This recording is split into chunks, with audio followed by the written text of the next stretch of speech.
Hey guys, and welcome back to the channel. So I got a request the other day for soldiers, and I wanted to do something a little bit different than what I've been seeing for the most part whenever I encounter soldiers on a ladder.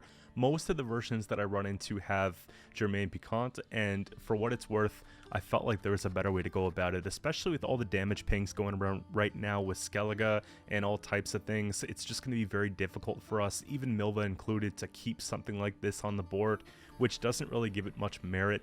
Now, I wanted to switch it up for something that has a little bit more control, and let's get through it here. Usurper's just a general point slam. Obviously, it's going to give us, 12 points on the board, and it's a soldier, so it does get armor there, which is kind of nice. And of course, Heatwave is kind of like a go-to in the meta right now. I think there's always going to be something that we want to Heatwave. There's even going to be multiple things we want to Heatwave. So in that event, we do have Yenvo. This is going to be good for a very tall unit. This could be good for scenario or just 2 tall units. So we have that option there. Now, Mushy Truffle is going to help keep things going and keep things alive. And we have a couple different sets of bonded units in the deck, which are really good payoffs. So for one, we have the Pikeman, and I think that the Pikeman is going to be good over the course of a long round. And I know it doesn't really do phenomenal in the Guerilla Tactics matchup, but pretty well every other matchup it's going to see pretty good value, and they get extremely difficult to remove with all the armor that we're going to be getting on them from our leader abilities. So keep that one in mind, but more than often we're going to be looking for the Illusionist because there's a lot of really good power bronze units that are going around right now, and with everyone playing Milva and lots of different engine decks, you're going to be able to pull some solid engines from the graveyard. So I like the Illusionists here, and because it's a soldier, we can even make another one with Raymond if we want to go in with that. I haven't really bricked Raymond in this deck because there's tons of really good targets. So Raymond, ideally, if we're playing an engine deck, we want to get rid of a lot of the engines or stop them. We have Alba access for an additional lock. We've got the Pikeman if we want to go just crazy with damage pings. We've got the Crossbowman if we don't get our other pairs, and then of course Illusionist if everything just draws perfectly and we want to go for the most points. I believe that the Illusionist is often the most points. So tons of options there.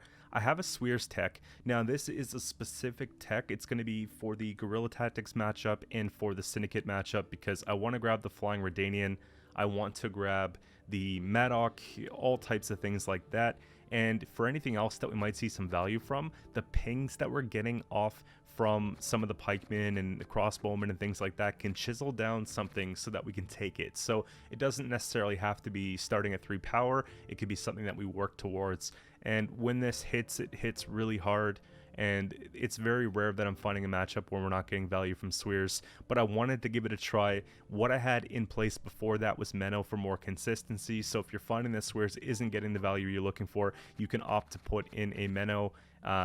But again, we don't really have too many tactics here. My previous version had Ku and Joachim, so that's why I had the Menno in place, but I'm just trying to really optimize the points that we get here, and honestly, we don't have a lot of stuff that they can punish that goes tall, so if we're playing against Skellige with the Morkvarg matchup, it's not really that bad, and things like that. So again, they're not really getting the best heat wave either in this matchup, so I kind of like playing shorter units and just spreading the points out a little bit wider, so I opted for Swears here. Treason is going to be another tech that's going to be working into 2 things particularly. So one would be the Guerilla Tactics matchup because we can't manually target Saskia, so this is going to go ahead and remove that.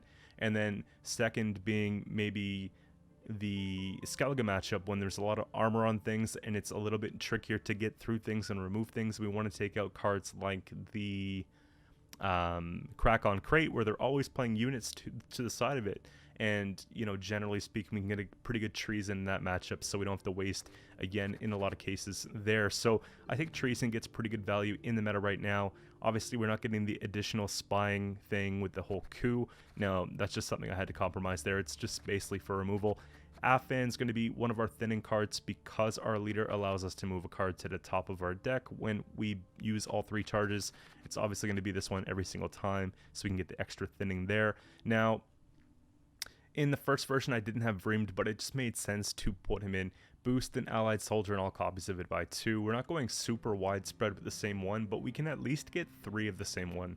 And I think for most cases, that's more than enough because you're getting 6 points off that, so to be 10 points for 6 provision, it's a pretty good trade. It's a pretty healthy 10 points. It helps keep some of our engines potentially safe, so there's that added benefit of that there. So again, this is a card that I like to have in the list.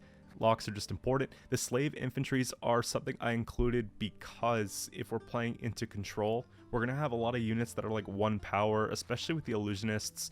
Let's say we don't really get a good pull with those. We're pulling something that's 1 base power. We can actually transform that and it basically acts as a heal. I wanted to have maybe something like ointment in there, but this was kind of like my alternative to that. I felt like it was just more proactive and it just worked more often. So I have the slave infantries here, and of course ointment could have fit in the 4-piece slot, but I feel like tourney jousts are more valuable because you guys know I like using control cards opposed to just big boosty cards. And that's pretty much it. Brigade to thin out as well, and it's a pretty cool deck, guys. I'm not gonna lie, I enjoyed playing this one thoroughly and played for about an hour and a half today. So I have 4 really good games for you guys here that are kind of the perfect examples of how to demonstrate how to play this deck. So stick around for those and look out for the Inspired Zeal one. That one's one of my favorite games out of all the ones I did today. So until next time, guys, if you have any requests, you can go to the community tab and put your requests in there. I just opened a new thread for that, and I'll try to get to those as soon as possible, obviously mixing in my own ideas with your requests. And if I get inspired by something and I want to do that first, obviously I'm going to go ahead and do that, but we'll get to them all. I'm pretty good for that, and we will see you tomorrow with a brand new video. Enjoy. Alright, and for the first game we got Nilfgaard Double Cross, and this is pretty much like the ultimate test because we have so many cards that they're going to benefit from taking from us that, you know, I'm a little bit concerned approaching this with an off-meta list, but we'll do our best here. We got Usurper, we're going to mulligan back. We don't really want that in round 1. We have our thinning package, which is kind of nice. I don't necessarily want the illusionist. It kind of sucks that we pulled into the second one, but we'll see what we can do here.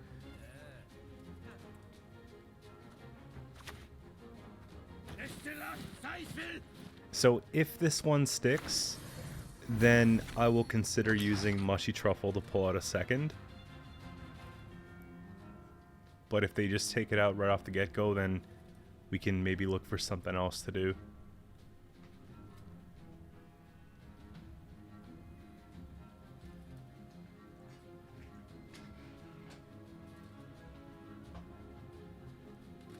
I had so much fun playing this deck. Like, I remember maybe about a month and a half ago, there was something that came up and it was using the illusionist and it was using Mushy Truffle, but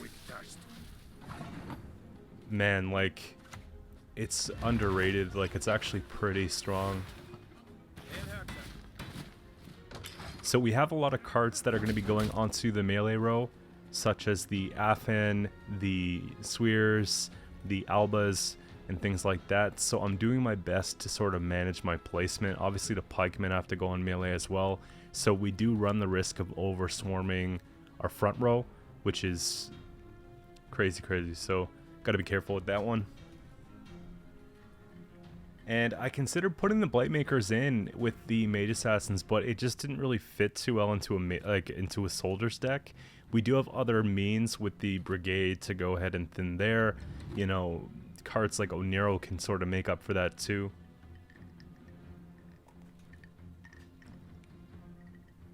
My drink's got ice cubes, so hopefully it's not too loud, but everyone has their secrets. Everyone. And so it's this whole game, right? And fortunately we do have the ability to just go ahead and lock that. A lot of people aren't running locks in this meta, which is nuts. And like, maybe if they have a lock, it's like a one-off lock, but the fact that we have the ability to actually fetch for up to 3 is pretty wild. So, you know, oftentimes it really takes opponents by surprise here.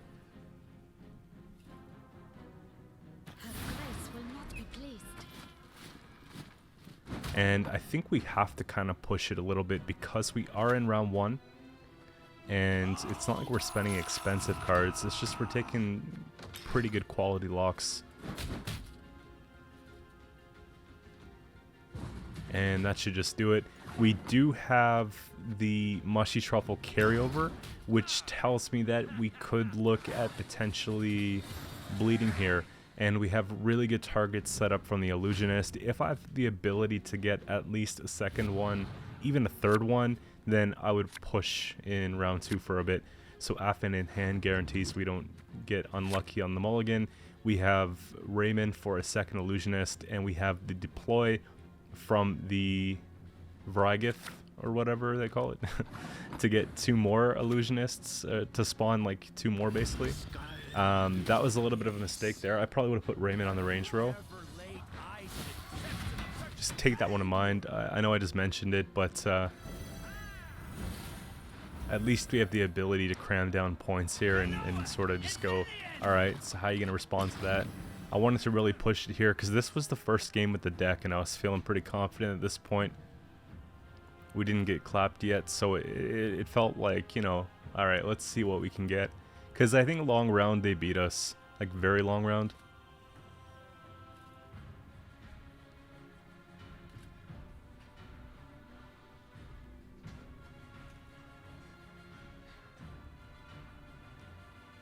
And I'm starting to regret the choice of obviously putting Raymond on the front row. I think we could have waited a little bit longer. Because Illusionist brings out 2. We have to put it on melee because we want them to have bonded. We want them to actually work. And see, they're kind of playing into preventing that from happening, right?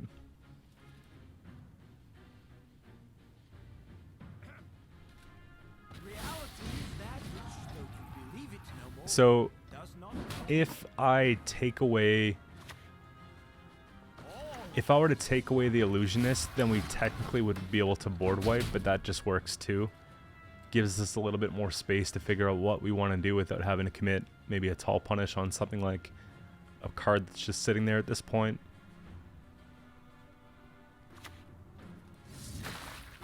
And sure enough, melee. So that kind of interferes with our whole plan to trigger the ability of those. Because if we had 4 pikemen, it would have just been like game over at this point.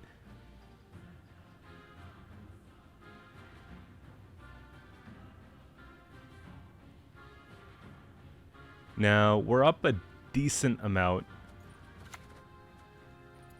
I don't know if we're going to get a much better Swears in this matchup, so I kind of just want to do that.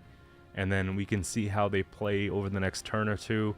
And, you know, again, we haven't really gotten enough to really want to get out of the round. Maybe the Joachim and the coup, but that's about it here.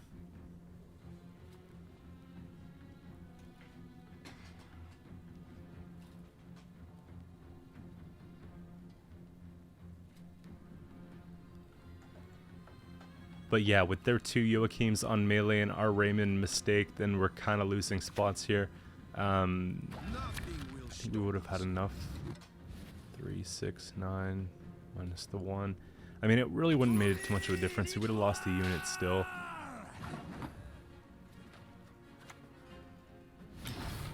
But I think Heatwave there is appropriate just because it still plays for the 11 points. And it buys me a little bit of time to sort of figure out how we're going to do this. That's not bad for Usurper. But that also applies a lot more pressure. About a 30-odd point deficit. I mean, we're not necessarily going to want to use that in round 3, but it's still actually something that we can use. So I don't mind too much with the yen there. We should have enough like time to basically take our Impera Brigade and leave. I think that we want to save cards like Usurper for round 3, and I don't think we have enough of a Soldier Swarm to really care about boosting all soldiers. It's a little bit slow, but the fact that we're still over 20 points here, I'm really waiting for that leader commitment. And if they do take, they lose value on the Usurper because they crammed our front row. Come on, Q, play. I don't remember if I passed here, but I would. In this case, I would play. There we go. Good. But I think that with the 3 that we have, we're good. Because even if they use leader here, I know that they're probably going to have to play down to 3 cards still. Right? And if we're lucky and they don't leader for whatever reason, we might be able to get them down to 2.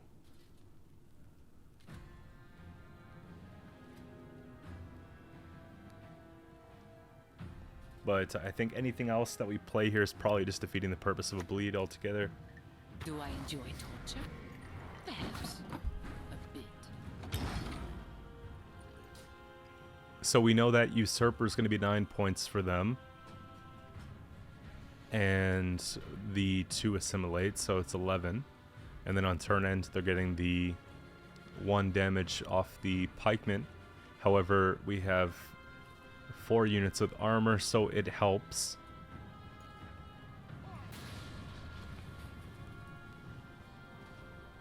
So it's probably 2 turns it'll take. Because, like, man, Gwent these days, that's not even a big lead. You know? Like, I remember when you used to be up by 15 points, you'd be like, oh, I can pass on that.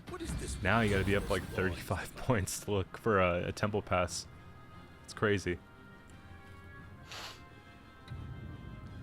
You see what I mean? It's still within reach. Actually,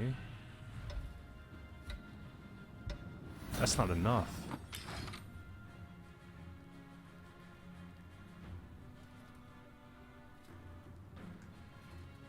Okay. I like this. This is good. And they barely got ahead too. Imagine it was like 1 point shy. We would have just like auto won that game. So just looking at what's left here, I'm feeling pretty confident. The card advantage is pretty much enough to really get it done.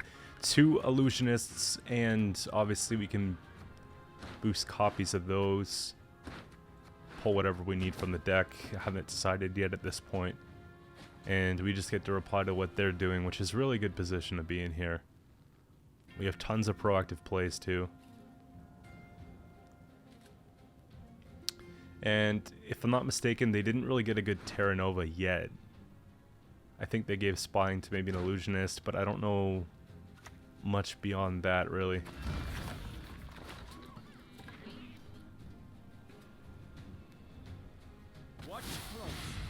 Okay, that's actually not bad. We have 50% chance of sniping the 1 that they have. And that's YouTuber luck right there.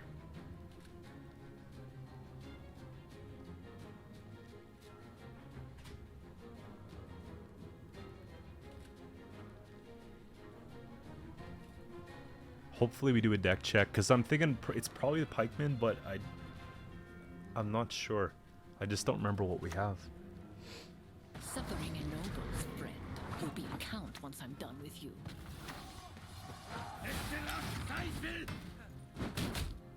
We'll see soon.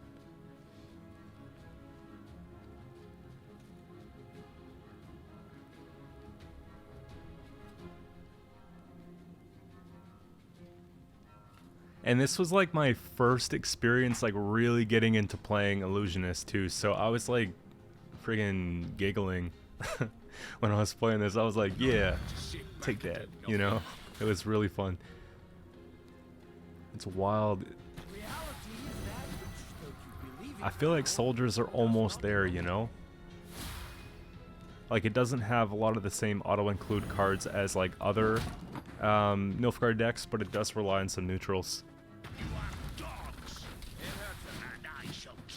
Oh, yeah, okay. Okay, that's what we did. It's a proud moment. So in that case, we definitely go and pull the other one from deck, right?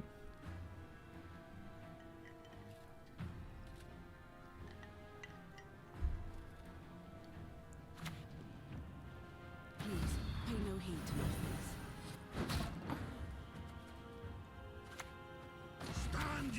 Or we don't. I must add a reason for that. What is in deck?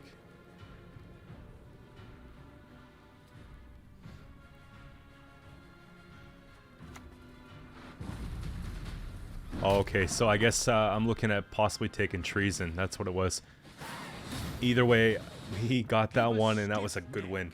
Moving on to the second game, I'm sure this is one of the ones that you guys are probably most curious to see. How are we going to deal into a deck that, you know, pushes our stuff around, right? In the first game, we relied heavily on the pikeman, but this is going to demonstrate that that's not the only strat. It's a strat. It's not the strat, you know?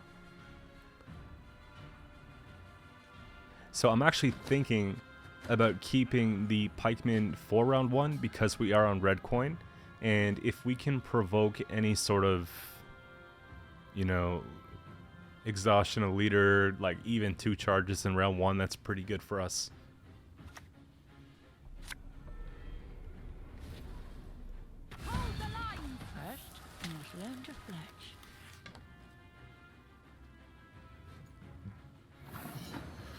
So we have to decide what is it going to be here. Honestly, I can't stop Saskia right now. So we actually have a tech in the deck for this matchup, but we don't have it in our hand. Whoops. And I kind of want to see if they're running Madoc or not, because not every version runs Madoc. And, you know, that'll kind of influence the Swears that we're going to be playing here. And so there's Milva and there's Madoc. Okay, so we got to get rid of that. The problem here is that the matron boosted, so now I have to wait a little bit longer. So I'm going to keep playing into this round just for a bit and see if we can get it done. I don't want to hit Madoc here because what's the point? They're just going to click it if they have another bomb anyways, so it's giving them value.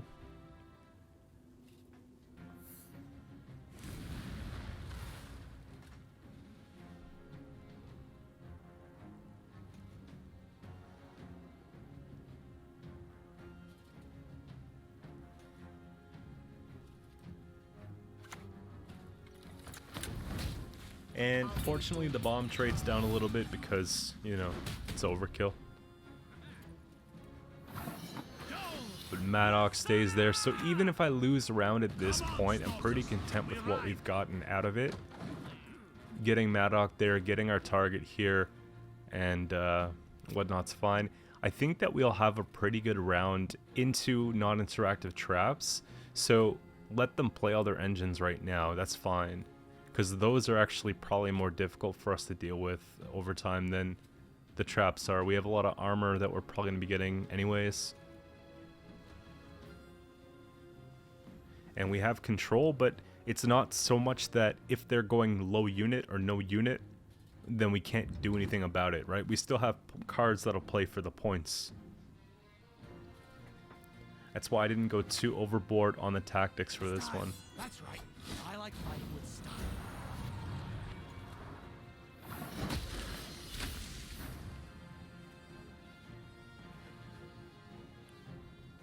So we can't lock it, but there's consideration here just to see if we can get some more commitments by playing a couple cards. So maybe taking Brigade or maybe locking the Sentry, one of 2 things, because we're not going to get much good locks later on in the game. If they're running traps, they're just going to be doing that whole thing. So this is like one of our best bets at keeping us in the round, especially if Saskia brings out another movement engine later.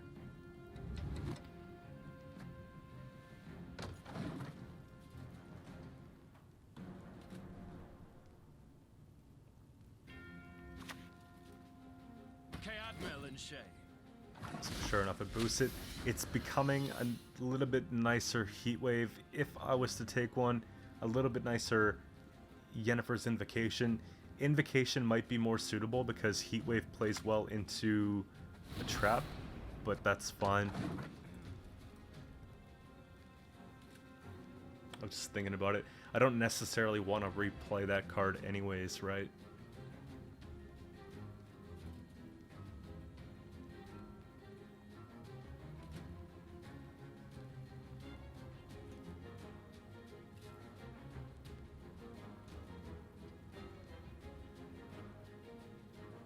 Either way, I don't think we're going to get a much better Yen, unless it's like a Sabertooth on a last say or something like that.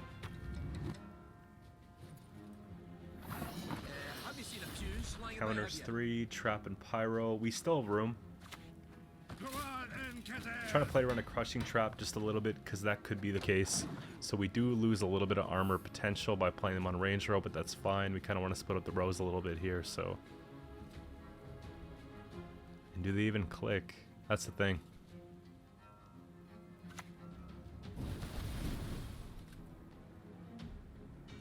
I don't think that we'll be able to survive another counter on Saskia.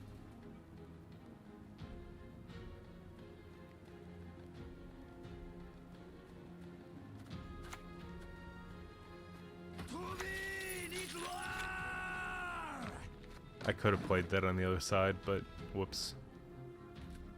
At least beside the other Alba, but for what it's worth, we're leaving the round anyways. I want them to play one more here, and then we'll leave.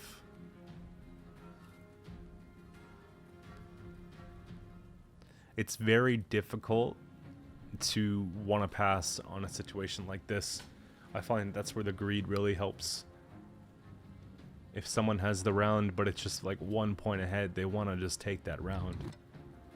And seeing a card come down here is exactly what we want.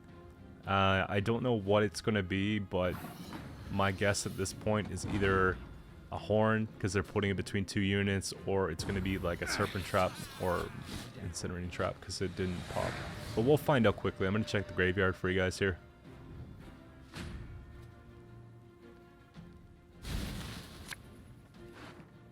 Yeah, so we got what we actually wanted, because if I'm playing high value removal like treason, actually I don't even know if we really want treason here, but if I'm playing Yen, we don't want to have them take our stuff. So we need a pass bad. We need a pass. Usually they do pass because obviously they want to have that round where they can control things. Afan needs to go back in deck. There's consideration here to dump treason, and I don't remember if I do. I know Afan was a brick, so that's one of the things we have to get out of the way first, but wow, okay. So it's like actually the worst hand we can have. We want to get rid of the obvious brick first, and then we want to get rid of some of the more difficult cards second. I think treason is the one that is supposed to go here. I don't think it was joust, because we could use joust defensively, so if I was to go back and do that again, I would probably just dump the treason, because I don't know if we're going to see value from it, but it's still possible, right? Because we haven't really established that it's full-blown traps. I mean, we've seen a couple. And it doesn't mean they don't have any more units, right? So that's one thing. And they might not be expecting treason, because, I mean, it's a soldier deck after all. It's not Onslaught or anything like that, so... Now, I kind of like the Pyrotechs. I remember seeing matchups where people used this method against me, and they were just getting out Pyrotechs here because it pretty much trades up versus having a 1 power of anything else.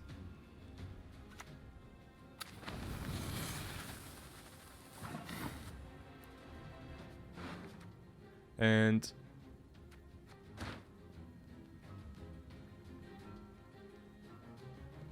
it wouldn't be a bad idea to go ahead and get something out like the Usurper here, just so that we can get the rows filled up a little bit, so that if they do want to play like a Sabertooth, we have the ability to do that. I also don't know how much value Pyrotech's going to get, so this is something that I teched this card in for, and I think it was pretty suitable here. We just basically played that 5 provision card for 9 points.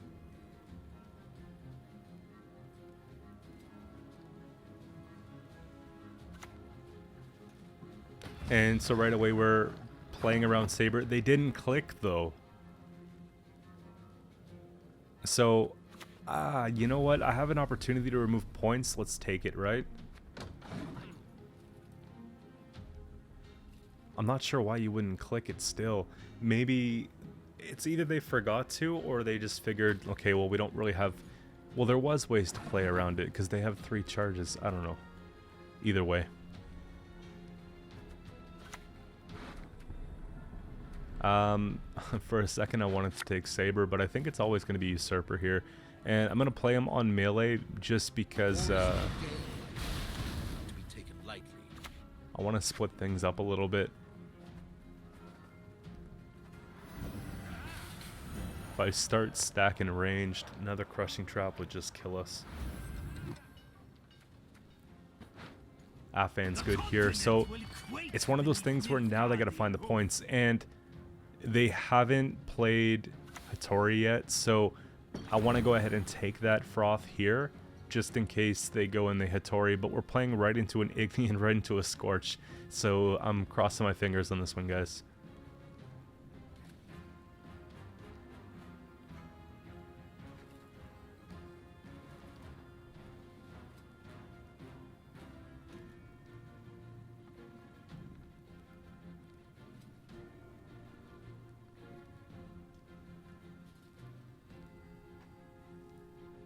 And it's one of those things where treason might be binned.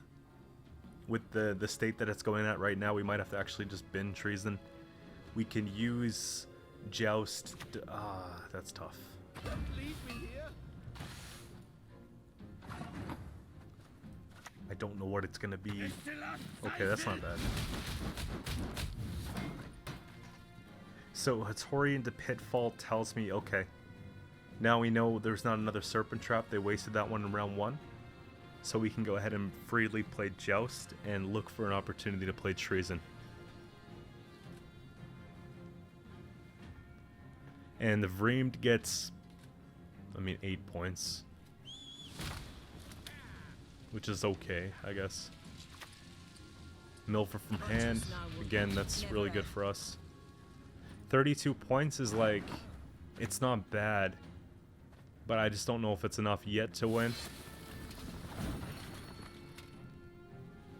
Because they have Eldane, maybe 1 or 2 more traps.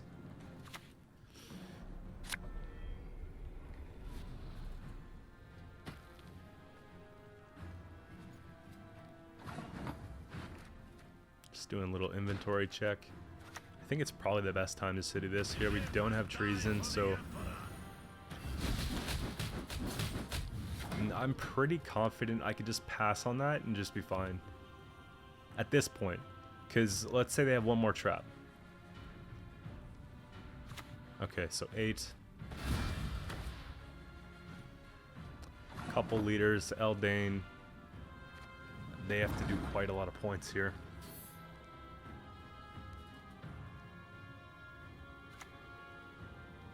Step carefully. You're in my forest now. Don't you fret about me. Can take care of myself.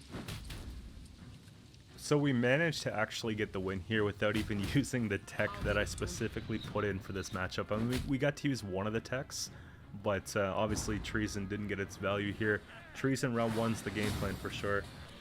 Moving on to the next one, this is honestly one of the hardest matchups that I think we'll have with this deck, but the armor really helped, and we do have some control elements which help. But I think that this one, I don't know like how confident I am with this matchup overall. Like if I was in a tournament setting, I'd probably ban this deck if I was bringing mine.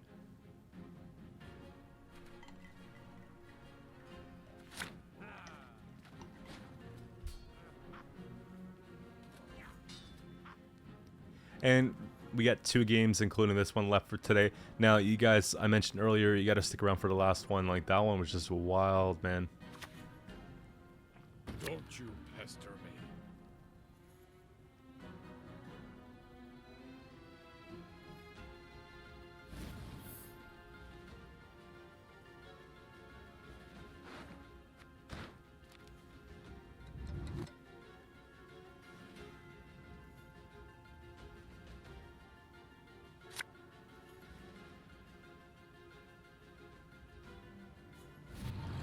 I was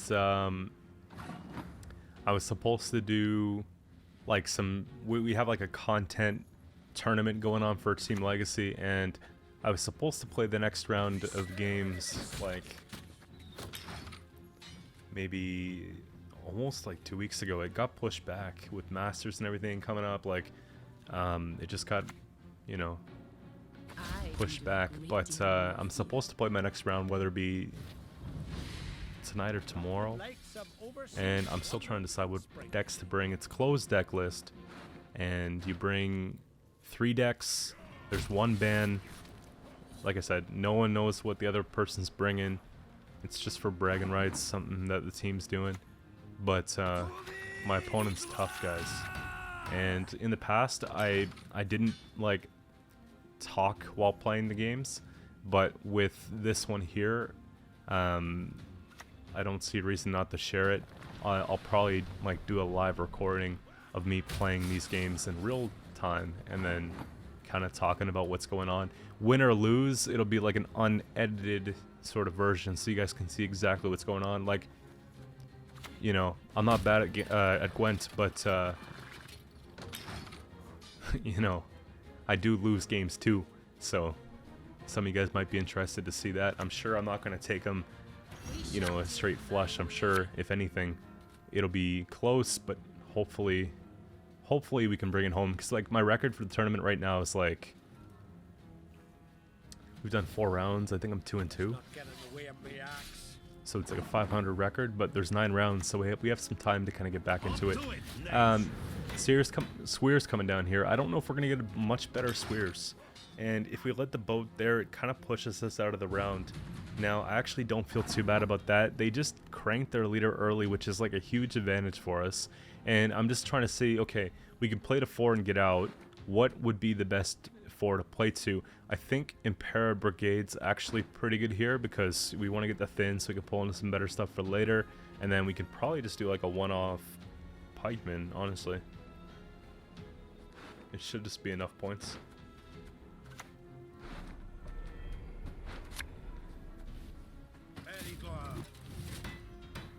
Now, if you're being like 100% correct with that, put the pikeman down first, get the extra point, but I already figured out that it was more than enough points to win the round. Didn't really matter too much for me there. But if you weren't doing the math prior and you were just guessing, you know, that's a better way to go about playing it. We got some good cards. Pretty good cards.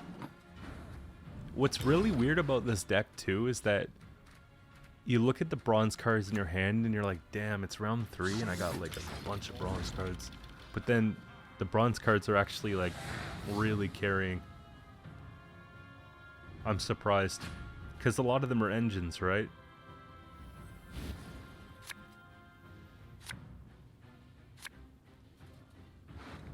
Control engine guard.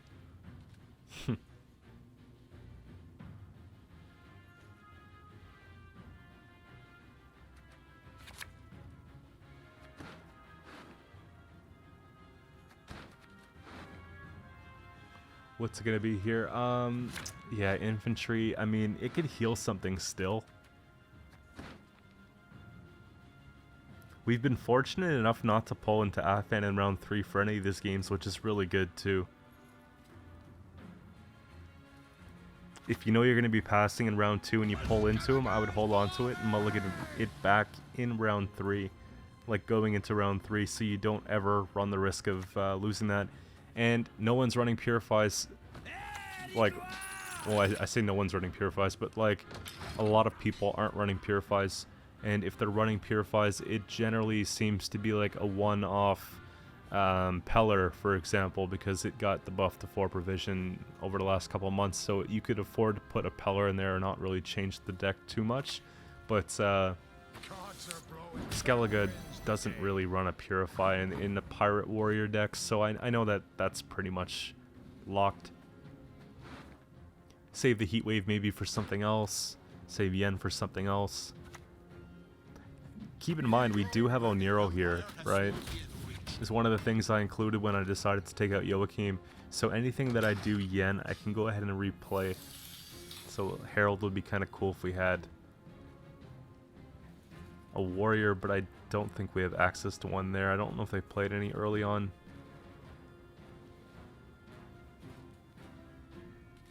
Because although we're not doing the whole spying thing, we still have the ability to recreate stuff with Illusionist, and then the following round it would be an Argrave, so technically would be able to resurrect with Herald, but Fukusha could work here. We have a boat.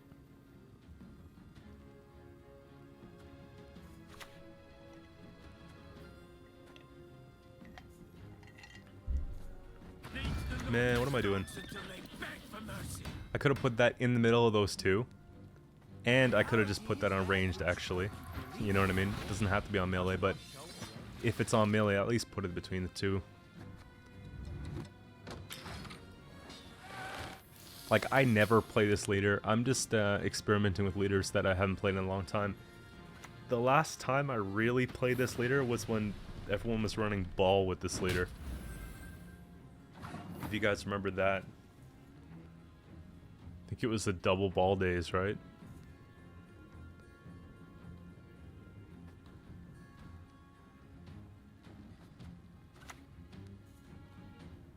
That's kind of just good, I think. To be fair, I think that's actually appropriate, because the boat's just going to get tons of value here, so...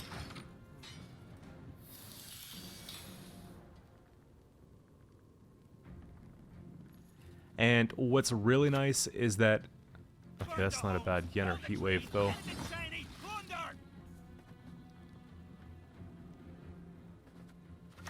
Yeah.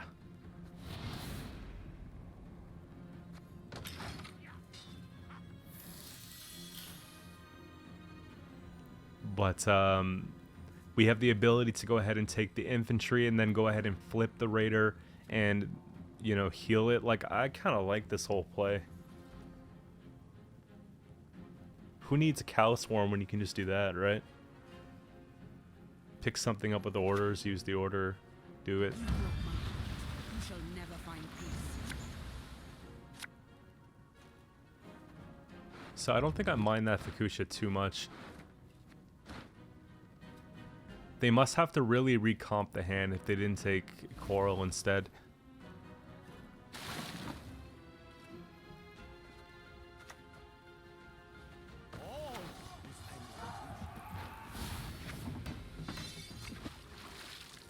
Now, I'm not really in a rush to flip the Raider because I don't know if they're expecting that.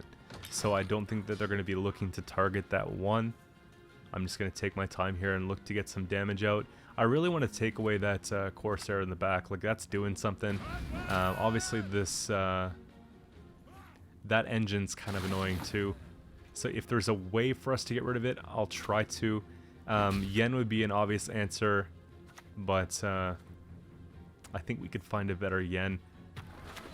Fortunately, that's a card that they should have played a bunch earlier, so I don't know how much payoff they're going to get from it beyond just the points that they did with the damage there. And I wasn't counting provisions thoroughly. I just want to make sure we get rid of Bloodthirst, so maybe if they have any sort of Bloodthirst payoffs, it's not really going to benefit as much. But given the card advantage here, I'm feeling pretty confident. We definitely want Mushy Truffle.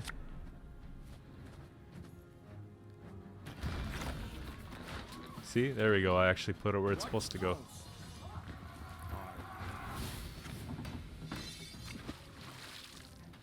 And we have Mushy Truffle, the leader with the Afan play. We have the Vreemed that's going to be playing for 6 boost. And then we have the yen for, at this point, the Bran. I don't know what else they would have that would win the game. Morgvarg is really not that valuable here, at least. So that's pretty nice. And we'll never actually be able to get rid of that card, but it's fine. Just go ahead and boost all these. I don't want to go crazy with Mushy Truffle just yet. There's no reason to go ahead and play that in leader. Let's reserve the points to the very end.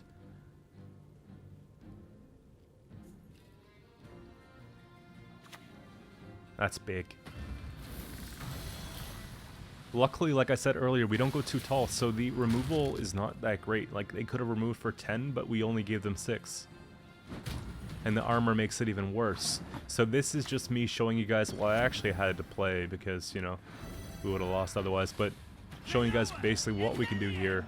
Takes the Bran, it's the tallest one. It wasn't too close. It's pretty comfortable. It got tense for a bit, but I'm happy with that overall. Now, moving on to the last game of the day, this one I'm excited about.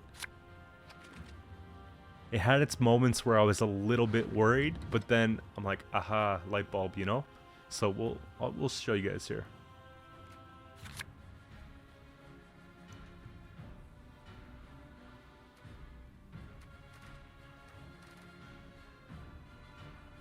And by now you guys sort of get it, right? You have a couple copies of something carrying around, couple copies of something else carrying around. In this event, pikemen can go away. We have the crossbowmen. We can do like 3 crossbowmen in this round. We can even trigger the deploy effect, get like extra 4 damage, take out an engine. Perfect. Yikes. I was expecting mages, not commandos.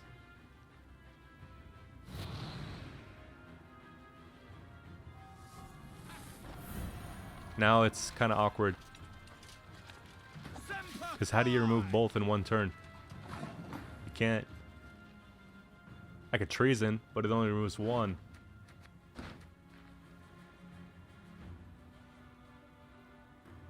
I think we just play for points for value here.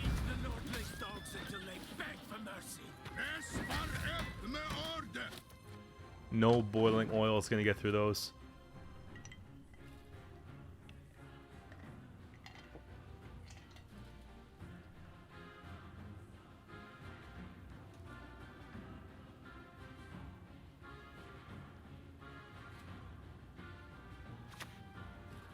I'm actually not having a coffee right now, by the way.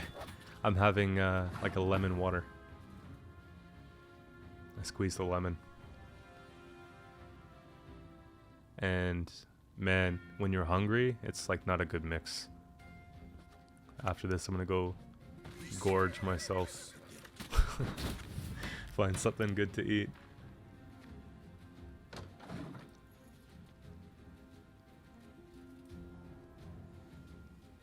Man, we just want lucky pings. Like, if they don't do anything with this and we play the next one, we can just kill it. Oh, God. I have an idea, though. Perfect treason.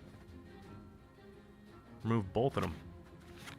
See, I was going to yen it, but I'm like, you know, treason's nice. Because then it's on the wrong side. It buys me a turn to think. At this point, I think it's the right decision.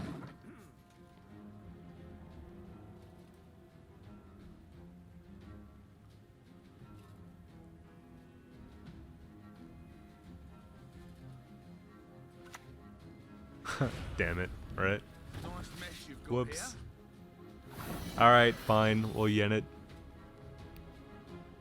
Just take it. Imagine if we just yenned it first.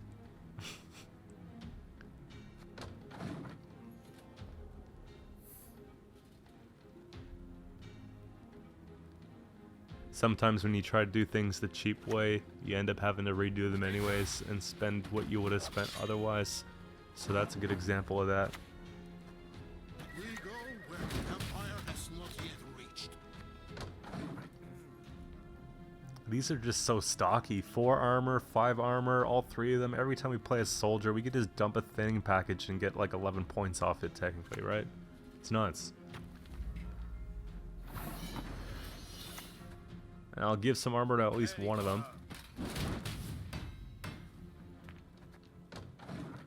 We're doing alright. At this point, I've decided, okay, because I can't stop the commandos, why don't we at least try and beat them on even? Because then it gives us that extra turn for when they bring them back, right? And it gives me round control, which is super important, so they don't run double, triple, and try and 2-0 us. So I feel like that's the move. We know they played amphibious, but they're playing a little slow here. Even, like, what are you going to pull off John? Like a reinforcement's okay.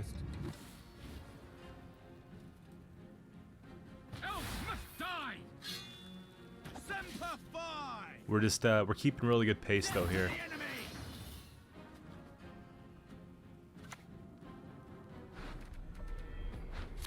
So it's not optimal, but it's sort of like a little bit of a preventative measure here. In other matchups, we got the Maddock and really good things like that. In this one here, we're eliminating some carryover by getting rid of one of the commandos.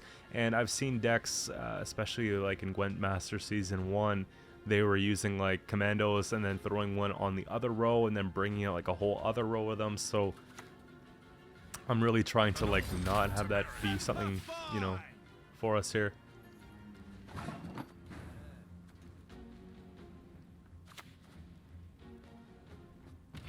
I mean, it's really difficult not to take that. Look at all the damage. And the infantry could essentially go and flip the Swears. I know it's not crazy, but it still procs all 3 of those crossbowmen, so it makes sense to even go ahead and do something like that if we have to. Yeah, that's the card I'm talking about, you see? They would just go and move them and then make a second row. But tons of points, it's nuts.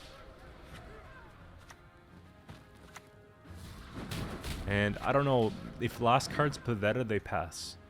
That's basically it, right?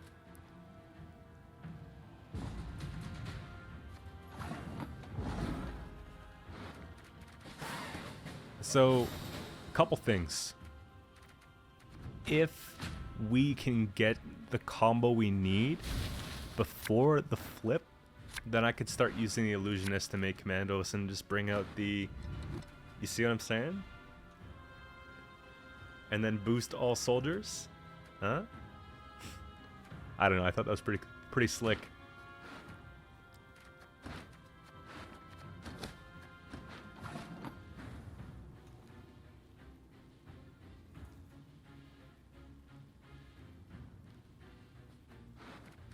I'm just counting here. I'm thinking even if I do make one, it's extremely difficult because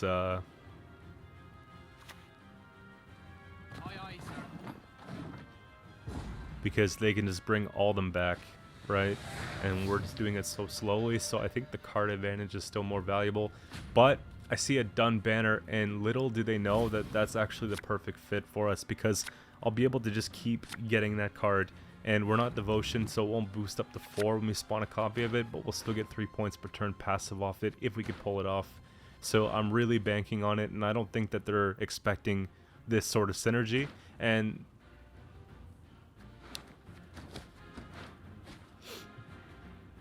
we'll see here. They know we have their card in hand. They know we have the full test different card back. Yeah, so they Pavetta first because they think that we're going to go ahead and do exactly what they think. That one done banner is going to save our life here. You see?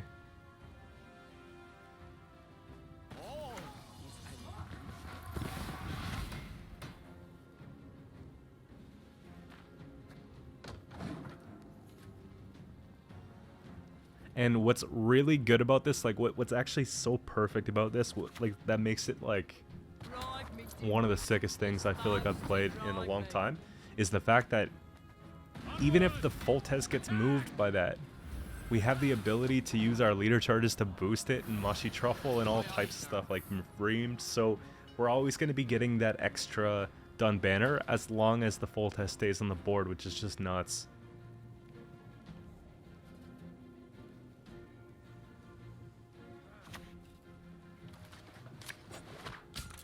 And I started to look at some of the recommendations that you guys made on the community tab, and we'll see about maybe getting into one of those for tomorrow's video. So unfortunately I don't get to pick where this spawns, so I'm just figuring out right now that, oh geez, okay, it's not gonna work exactly how I wanted it to, but it's fine. Because I'm realizing, like, we don't need to take the heat wave. We could take mushy truffle, and we'll get at least another 3 of them out there. You see? Not bad. And we have to make sure that's the first thing that gets boosted every turn. Otherwise, it's going to keep spawning the illusionists in our deck, and it's not going to be really doing much else for us.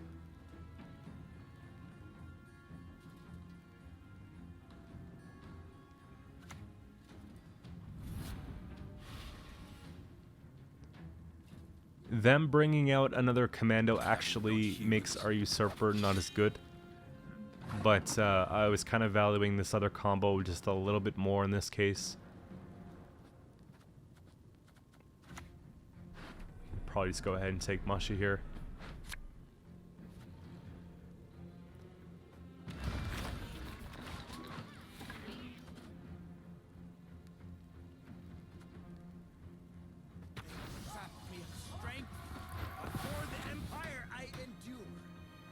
And so what I'm doing essentially on the melee row is I'm setting up 3 of them side by side. So now when I take Golden Froth, we won't miss, and we'll just be able to do that no problem.